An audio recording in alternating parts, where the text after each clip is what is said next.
WhatsApp guys, Bumrah 10 on 10 but Rohit Kohli flop. तो BGT player ratings होने वाली है, नंबर मिलेंगे यहाँ पर। तो आप भी कॉपी पेन लेके बैठ जाओ और अपने हिसाब से आप भी नंबर दे सकते हो। करेंगे साथ में एंजॉय। पाहुल भाई की वीडियो है 1 2 3 गो। भाई सुनने में आ रहा है एक और पैंडेमिक आ रहा है। मैं तो कहता हूँ आ जाए भाई, क्रिकेट बंद हो, अच्छा है, हमारी मेंटल हेल्थ ठीक रहेगी। क्योंकि ये वाली बीजीटी देखने के बाद मेरा क्रिकेट और अपने फेवरेट प्लेयर्स से विश्वास उठ चुका है। पहले न्यूजीलैंड ने हराया, फिर ऑस्ट्रेलिया ने बेइज्जती करी, अब ऐसी 2-3 और सीरीज देखनी पड़ेगी ना अगर गलती से, तो भाई मैं भी रोहित भाई की तरह ऑप्ट आउट करना चाहूंगा क्रिकेट देखने से। बेसिकली देखो, अब 5 टेस्ट खत्म हो चुके हैं, हम 3-1 हार चुके हैं, लेकिन इस वीडियो का पर्पस यही है कि हम थोड़ा सा डिस्कस करें कि भाई आगे क्या हो सकता है टीम के साथ, एंड किस प्लेयर ने कैसा परफॉर्म करा है इस सीरीज में, और कौन से प्लेयर्स हैं जो आगे दिखेंगे हमें अब टेस्ट स्क्वाड में। तो जैसे जैसे मैं इस वीडियो में प्लेयर्स को जज करने वाला हूं, उनकी परफॉर्मेंस को रेट करने वाला हूं, वैसे तुम लोग भी कमेंट्स में बता देना। सबसे पहले उस प्लेयर को रेट कर देते हैं जिसने बॉर्डर गावस्कर ट्रॉफी का नाम चेंज करके अब बुमराह बचाओ ट्रॉफी कर दिया है। जसप्रीत बुमराह की बात करें तो भाई ऑस्ट्रेलिया और इंडिया दोनों मिला के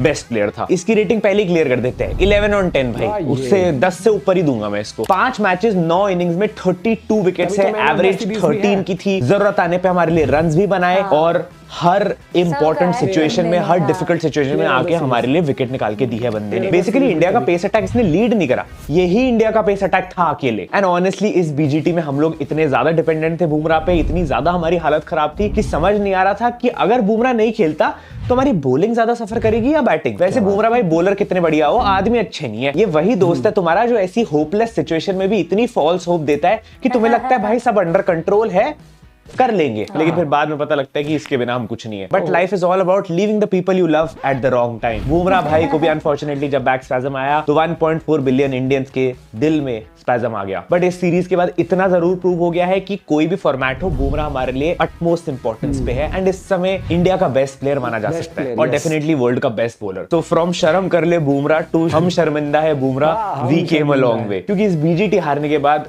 किसी के लिए अगर बुरा लगा था तो वो बुमराह था। And for sure this team failed in managing Bumrah का वर्कलोड, जिस वजह से आज इंजरी की दिक्कत आ गई है। एंड अभी तो चैंपियंस ट्रॉफी के भी डाउट चल रहे हैं, इंग्लैंड सीरीज के भी डाउट चल रहे हैं। तो होपफुली यार जो भी इंजरी हुई है वो ज्यादा लॉन्ग टर्म ना हो, और मैं तो प्रेफर करूंगा आईपीएल थोड़ा कम खिलाओ यार, क्योंकि आगे इंग्लैंड के साथ बहुत इंपॉर्टेंट टेस्ट है, वहां तो लग जाएंगे अपने। नेक्स्ट है Mohammed Siraj with the stats of 5 matches and 20 wickets. देखो एवरीथिंग असाइड, सिराज को पहले अपलॉड कर लेना चाहिए because of the hard work he has put in the past 1 or 2 years for India. क्योंकि आई थिंक यही इंडिया का सबसे कंसिस्टेंट बॉलर रहा है जो ऑलमोस्ट हर मैच में, हर फॉर्मेट में, ओडीआई हो या टेस्ट हो या T20s हो, खेल रहा है, ओवर डाल रहा है लगातार। वर्कलोड पूरी तरीके से बढ़ रखा है इस पे। For India Siraj is the second highest wicket taker in this series, but for Australia he is the highest nut cracker. And I would say Siraj की परफॉर्मेंस अंडररेटेड भी रही है और डिसेंट भी रही है, क्योंकि सबका फोकस ज्यादातर बुमराह पे रहा है और सिराज के कंपैरिजंस बहुत हुए हैं। सिराज ने उस हिसाब से ठीक खेला है, लेकिन मुझे लगता है कि उससे और उम्मीदें भी थी हम लोग को। बट सिंस मियां भाई has been consistent without complain, तो मैं 7.5 रेट करूंगा सिराज को इस सीरीज के लिए। बस सिराज के लिए इस बात का बुरा लगता है कि हम उसकी बैटिंग नहीं देख पाए अच्छे से इस सीरीज में। जब बेचारे डीएसपी पहुंचते थे, कांड हो चुका होता था, फिर कुछ बचाने के लिए रहता ही नहीं था, नॉट आउट होकर निकल जाते थे। तो आई थिंक ये सेकंड बेस्ट प्लेयर था हमारे लिए इस सीरीज का। अब आते हैं सेकंड बेस्ट प्लेयर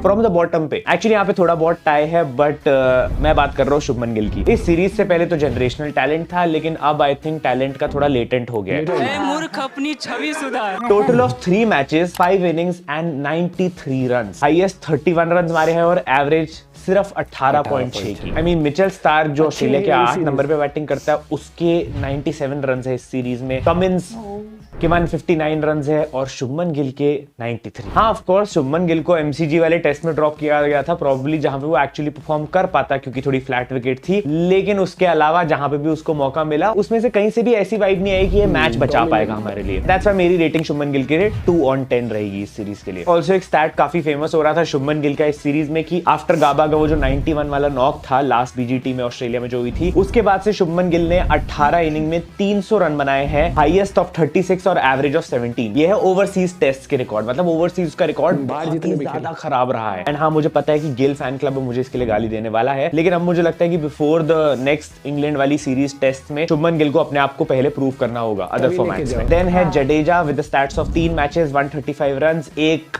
जो 50 मारी थी, 77 रन मारे थे, एवरेज 27 और विकेट सिर्फ 4 थी। विकेट 4 थी तो मैं 3 रेटिंग दे देता हूँ। आई मीन जड्डू के साथ यही प्रॉब्लम है कि हम उससे कुछ ज्यादा ही उम्मीदें लगा लेते हैं कभी कभी बैट से, और वो और ही खराब खेल लेता है। जब गाबा वाले टेस्ट में जड्डू को खिलाया था और उसने वो 50 मारी थी तो एक स्टैट निकल के आया था कि भाई जडेजा जब भी खेला है इंडिया के लिए ऑस्ट्रेलिया के अगेंस्ट तो इंडिया कभी मैच नहीं हारी है। वो रिकॉर्ड भी तो के बाद से सारे हार गई। मतलब मैं बोलूंगा जड्डू ने अपनी तरफ से अच्छी परफॉर्मेंस दी यार। इंडिया के लिए जब जरूरत थी तो परफॉर्म भी किया, लेकिन ऑस्ट्रेलिया को जब विकेट्स की जरूरत थी तो विकेट भी फेंकी अपनी। देन कम्स यशस्वी जायसवाल, जिसको मैं रेट कर रहा हूँ 8 on 10। नाउ आई नो थोड़ा ज्यादा है, बट मुझे लगता है पहली सीरीज थी उसके लिए थोड़ा बायस जा रहा है मेरा उसकी तरफ, बिकॉज 10 इनिंग्स में 391 रन थे, 43.4 की एवरेज और 161 का हाईएस्ट स्कोर जो पहले टेस्ट में आया था। यस ऑब्वियसली बेटर हो सकती थी परफॉर्मेंस, लेकिन मुझे ऐसा लगता है कि आउट ऑफ ऑल ऑब्वियसली इसने अपना बेस्ट दिया ही है। मतलब सीरीज का सेकंड हाईएस्ट रन स्कोरर है, इंडिया का हाईएस्ट रन स्कोरर था, तो भाई 8 नंबर तो ये डिजर्व करता है। और पहली ऑस्ट्रेलिया में सीरीज थी यार इसकी। विराट भाई देख रहे हो जायसवाल को, नॉर्मल टंकी का पानी पी के भी आपसे अच्छा खेल रहा है। एंड इसकी टैगलाइन इस सीरीज में थी, मुझे फर्क नहीं पड़ता भाई। मतलब पहले स्टार्क से पंगे ले लिए और लास्ट टेस्ट में कॉन्स्टेंस को भी नहीं छोड़ा। क्या हो गया, आप शॉर्ट डिलीवरी करेंगे कमिंग टू केएल राहुल, जो सीरीज की शुरुआत में तो भाई क्या रिस्पेक्ट ले रहे थे हमसे, लेकिन एंड तक आते आते कमेंटेटर दो भी तीन जोक्स ऋषभ लिखने ही का मन बोल कर ही रहे गया। थे। ऑनेस्टली देखा जाए तो भाई ने जितने मैचेस खेले उससे ज्यादा बार तो बैटिंग पोजीशन चेंज हो गई है। 5 मैचेस में 276 रन थे, 30 की एवरेज थी एंड इंडिया का 3rd हाईएस्ट रन गेटर था। तो दैट इज ना ज्यादा अच्छी परफॉर्मेंस थी ना ज्यादा खराब परफॉर्मेंस थी, typical KL Rahul series.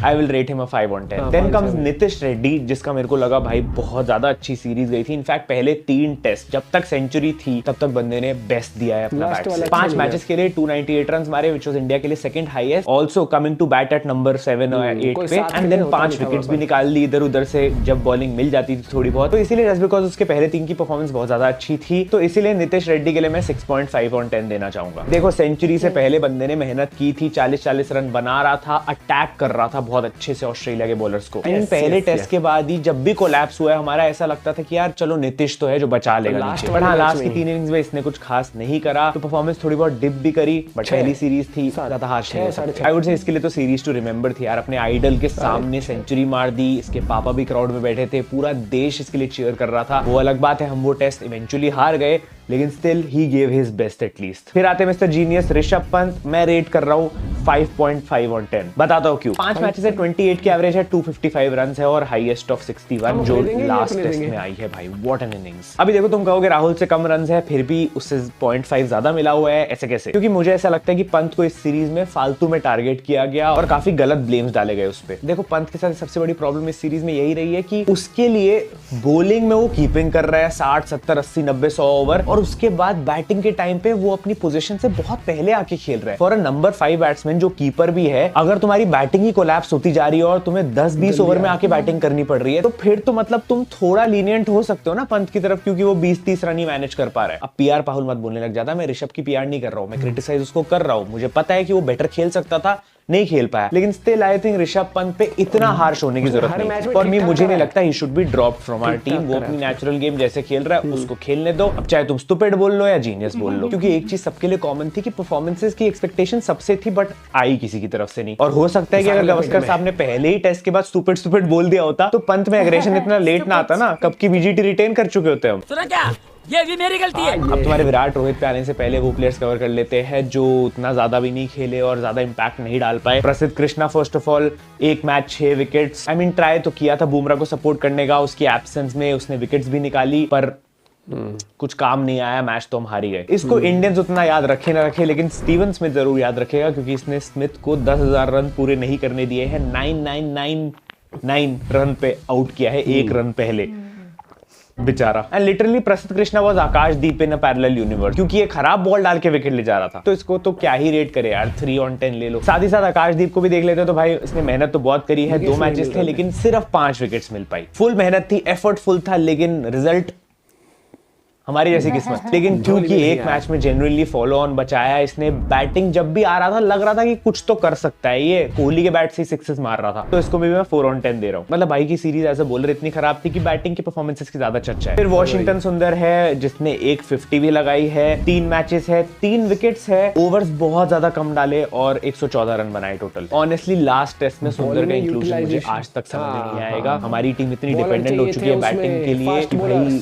Extra batsman allrounder के चक्कर में खिलाती रहती है। अगर वही हम एक पेसर खिला देते तो शायद कुछ हो जाता, बट एनीवे इसमें सुंदर की गलती है। आई थिंक वो जितना खेला ठीक ठीक ही खेल लिया। फिर हर्षित राणा भी था जो गौतम गंभीर कोटा से पहले 2 मैच खेला था, 4 विकेट निकाली थी। Only thing I remember about his performance was head की विकेट लेना पहले टेस्ट में, उसके अलावा मुझे नहीं याद। बाय द वे याद दिला दूं, सरफराज खान और ध्रुव जुरैल भी गए थे ऑस्ट्रेलिया का टूर करने, जिन्होंने अपना काम एकदम सही से करा। और किसी ने बैटिंग अच्छी करी ना करी हो, इनका पानी लाने का काम था और इन्होंने एकदम वो बढ़िया करा है। आई मीन देखो, दोनों बहुत अच्छे फैंटास्टिक प्लेयर्स हैं। चांस मिलना तो चाहिए था, लेकिन हम सीनियर्स पे ज्यादा भरोसा दिखाते हैं, तो इसीलिए बेचारे पूरी सीरीज बैठे रहे। इनफैक्ट याद हो तो अभिमन्यु ईश्वरन भी बेचारा बेंच पे था, जिसको इतने होप्स के साथ लेके गए थे यार कि रोहित को रिप्लेस करेगा, पहला टेस्ट खेलेगा, उसकी जगह पटिकल को खिला लिया हमने। देन अश्विन अन्ना थे, जिन्होंने 1 मैच खेला, 2 विकेट निकाली, 29 रन, लेकिन हाईलाइट रिटायर हो गए। आई मीन इतनी कंट्रोवर्सीज हुई है ये सीरीज हारने के बाद कैप्टन और कोच के बीच में कि भाई ये जो अश्विन अन्ना की रिटायरमेंट वाला टॉपिक था ये ओवरशैडो हो गया है। और मुझे लगता है इसमें हमें ज्यादा सीरियसली देखना चाहिए कि ये क्यों लिया गया, वो भी mid series. Finally coming to the top performers from the bottom senior players, Rohit Sharma and Virat Kohli. 5 matches में रोहित शर्मा के 31 रन थे और बुमराह की विकेट्स 32 और रोहित शर्मा की एज 37। एवरेज थी 6 की और हाईएस्ट ही बंदे ने 10 रन मारे हैं इस सीरीज में। As you all know, captaincy पे भी बहुत सवाल उठे थे, काफी लोगों को काफी प्रॉब्लम्स थी। रोहित शर्मा के लिए सीरीज टू फॉरगेट है भाई। इनफैक्ट एंड में आके पीआर स्टंट भी एक्सपोज हो गया, उस पे मैं एक रील डाल चुका हूँ। और जो इंटरव्यू दिया था उसको भी मतलब थोड़ा लोग क्वेश्चन करने लग गए हैं। आई मीन ऑनेस्टली रोहित भाई के लिए यही बोलूंगा कि बैटिंग, कैप्टेंसी और बाकी चीजों पे तो बाद में ध्यान देना, पहले अपनी पीआर टीम पे ध्यान दो, क्या गलतियां कर रहे हैं। मतलब रोहित शर्मा की बैटिंग से ज्यादा क्लूलेस तो उनकी पीआर टीम थी इस सीरीज में। खैर इसके बावजूद भी अपना कैप्टन है यार, तो आउट ऑफ रिस्पेक्ट मैं 1 नंबर एक्स्ट्रा दे देता हूं और मैं टोटल रेट दूंगा 1। और परफॉर्मेंस थी पक्का मेरे ऊपर क्लाउन फेस लगा के रील्स बनने वाली है, रोहित फैंस रेडी बैठे होंगे। बट अगर तुम रियल रोहित शर्मा फैन हो तो तुम जानते हो कि परफॉर्मेंस अच्छी नहीं थी, कुछ नहीं कर सकते। Finally coming to Virat Kohli, जिससे बहुत ज्यादा उम्मीदें थी। इनफैक्ट मैंने अपनी प्रेडिक्शंस वीडियो में भी बोला था कि ये बंदा शायद रिडेम्पशन ले सकता है इस सीरीज में, अच्छी परफॉर्मेंस दे सकता है। और पहले टेस्ट के बाद सेंचुरी मार दी भाई, हमें लगा अरे मजे आने वाले हैं। लेकिन all we got was highlight replay of every wicket outside off stump की बॉल। समझ नहीं आता विराट भाई, इतना क्या मुश्किल है? जैसे आपने इंडिया छोड़ा है वैसे आउटसाइड ऑफ स्टंप की बॉल भी छोड़ दो। बट स्टैट्स तो सबको रटी गए होंगे। 5 मैचेस, 190 रन, 23.75 की एवरेज और हाईएस्ट ऑफ 100, उसके अलावा कुछ नहीं। नॉट इवन 1 सिंगल 50 या 30 प्लस भी ढंग का स्कोर नहीं बन रहा था। और विराट भाई आप रन्स मत बनाओ, ठीक है, लेकिन इन नेट्स में जाना बंद कर दो। आपकी पीआर टीम नेट्स की फोटो डालती रहती है, हमें फालतू की होप मिलती रहती है वो देख के कि वो बंदा तो प्रैक्टिस कर रहा है, अब तो पक्का अच्छा खेल लेगा। लेकिन फिर बोलेंड की हाईलाइट रील बना देते हो। वो तो ऐसा था कि वो मैं अगर सुबह उनसे मैच था तो वो रात को मेरी पक्की विकेट थी, मुझे पता था एक तो मेरी पक्की विकेट है, बाकी 2 और विराट को मैं रेट करना चाहूंगा उतने ही नंबर से जितने से ये एवरेज गिरा के आए हैं इस सीरीज में, 2 on 10। जहां से टेस्ट लेगेसी शुरू हुई थी वहीं से चाम मोड़ दी। दिल्ली के टेम्परेचर से ज्यादा तो जल्दी विराट की एवरेज गिर रही है भाई। अब मैं तो कहता हूँ विराट की लेगेसी को एक ही चीज बचा सकती है और वो है 1 post from the legend Babar Azam, this too shall pass. एक बार हाथ मिला लो बाबर भाई, एक बार पोस्ट कर दो, चैंपियंस ट्रॉफी भी आ रही है भाई, वी नीड इट। अब फाइनली 5 टेस्ट के बाद जो प्रॉब्लम्स थी उसकी बात करें तो ऑब्वियसली क्लूलेस कैप्टेंसी थी, बैटिंग कोलैप्सेस थे, बुमराह पे ओवर डिपेंडेंसी थी और सबसे बड़ी चीज हमारे कोच श्री गौतम गंभीर पे भी सवाल उठने चाहिए थे। ऐसा कोई रिकॉर्ड नहीं है जो गौतम गंभीर ने हमारे लिए खराब ना किया हो, पर इतना तो मानना पड़ेगा। देखो गौतम गंभीर के अंडर हमारी टीम सेल्फलेस जरूर बन गई है। पहले हम लोग नंबर 1 पे बैठे रहते थे टेस्ट रैंकिंग में, अब हम नंबर 3 पे आ गए हैं। दूसरों को भी आगे बढ़ने का मौका दे रहे हैं, प्रोग्रेस है दोस्तों। और अब तो लोग ये भी बोल रहे हैं कि इंग्लैंड से हम लोग पिछले 10 साल से एक T20 या सीरीज नहीं हारे हैं।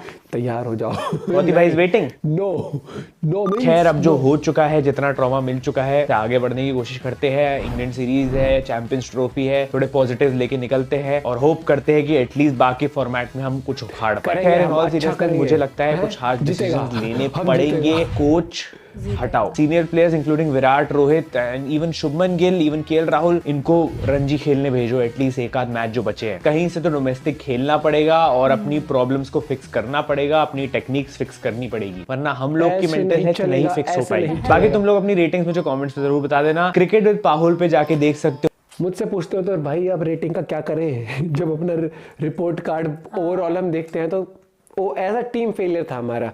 अब एक दो प्लेयरों की एक्स्ट्राऑर्डिनरी परफॉर्मेंस आपको कभी नहीं, जब टीम गेम होता है ना तो टीम में वही होता है 60 to 70% प्लेयर्स का अच्छा रिजल्ट आना चाहिए, और वो रिजल्ट नहीं आया। बहुत सारे प्लेयर फेल हुए इस सीरीज में, फेल वर्ड ही सही रहेगा, क्योंकि आप इफ टूटी फूटी वो स्कोर कार्ड लेके नहीं आगे बढ़ सकते।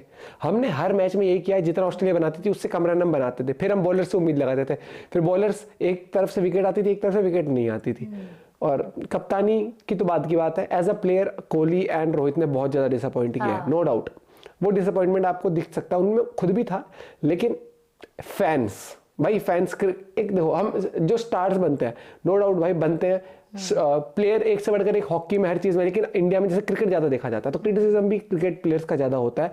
और क्योंकि फैंस है यार, जब इतना जब इमोशनल हर एक चीज हो जाती है। और अब आने वाले वक्त में मुझे लगता है जैसे ही चैंपियंस ट्रॉफी शुरू होगी और अभी ये सीरीज शुरू होगी ना, टूटे दिल वो हो सकते हैं ना वहीं जुड़ सकते हैं। बाकी अभी T20 के मैच ले लेना इंग्लैंड वाली सीरीज में, बस आई होप ये वाला रिकॉर्ड ना टूटे कि हम उनसे हारे नहीं है सीरीज, ठीक है। तो बाकी अभी कोच वोच के ऊपर नहीं गाज गिरेगी मुझे लगता है, अभी नहीं, अभी चैंपियंस ट्रॉफी के बाद देखा जाएगा, तब भी बुरा ही परफॉर्मेंस रहा हमारा बहुत ज्यादा, तो मुझे लगता है कि कुछ हो सकता है। याद है आपको एक टाइम था जब चैपल को हटाया था, फिर एक बार अनिल कुंबले और विराट कोहली की नहीं बन रही थी शायद, तब फिर अनिल कुंबले की जगह रवि शास्त्री को लाया गया था। लेट्स सी क्या होता है, आप अपना पॉइंट भी शेयर कर सकते हो। Bye bye, take care.